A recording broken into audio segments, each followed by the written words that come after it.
சென்னையில் நடைபெற்ற வணிகர் சங்கங்களின் பேரவைத் தலைவர் வெள்ளையனின் முதலாம் ஆண்டு நினைவேந்தல் நிகழ்ச்சியில் அதிமுக முன்னாள் அமைச்சர் KT ராஜேந்திர பாலாஜி கலந்து கொண்டு சிறப்பித்தார்.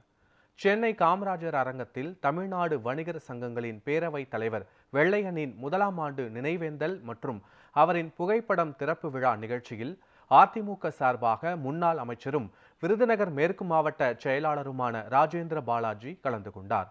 பின்பு நிகழ்ச்சியில் பேசிய ராஜேந்திர பாலாஜி, வணிகர்களின் குரலாகவே காலம் முழுவதும் வாழ்ந்து மறைந்தவர் வெள்ளையன் என புகழாரம் சூட்டினார். கம்பீரமான மீசையுடன் அடக்குமுறைகளை எதிர்த்து கேட்கக்கூடிய ஆற்றல் மிகு தலைவராக, ஒரு வலிமை மிகு தலைவராக இருந்தவர் மறைந்த வெள்ளையன் என அவர் புகழாரம் சூட்டினார். வணிகருடைய குரலாகவே காலம் பூரா வாழ்ந்து மறைந்தவர் அண்ணாச்சி வெள்ளையன் அவர்கள். அவர் ஆட்சியில் இருப்பவரிடத்திலே சென்று தனக்கென்று எதையும் தேடிக்கொண்டதில்லை. வணிகர்களுக்கு ஒரு பிரச்சனை என்று சொன்னால் அதற்காக ஆட்சியாளர்களிடத்திலே பேசியிருப்பார், அவர்களை பார்த்திருப்பார்.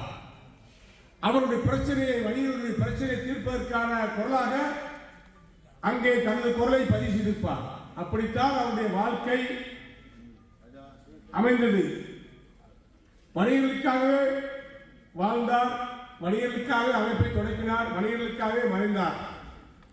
வணிகர் சங்க தலைவர் வெள்ளையன் அறிவிப்பு என்று சொல்லிவிட்டால், டிவி சேனல் ஓடிவிட்டால், மறுநாள் தமிழகத்தில் ஒரு கடையும் தந்திருக்காரு, ஒரு பெட்டி கடை கூட தந்திருக்காரு, சூட சாம்பிராணி விற்கிற கடை கூட தந்திருக்காரு, ஒரு வெத்தனவாக்கு விற்கிற கடை கூட தந்திருக்காரு. அப்படி ஒரு கட்டுப்பாடுகளை வைத்திருந்த, கட்டுக்குள் வைத்திருந்த தலைவராக விளங்கியவர், வணிகர் சங்க தலைவராக இருந்தவர் ஐயா அண்ணாச்சி வெள்ளையன் அவர்கள்.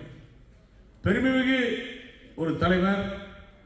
அந்த கம்பீரமான மீசை, அடக்குமுறைகளை எதிர்த்து கேட்கின்ற ஆற்றலும், எதிரிகள் அஞ்சக்கூடிய அளவுக்கு உடல் வலிமையும் கொண்ட ஒரு தலைவராக இந்த சமூகத்திலே பல முதலமைச்சர்களை பார்த்த ஒரு வணிகர் சங்க தலைவராக விளங்கியவர் அண்ணாச்சி வெள்ளையன் அவர்கள்.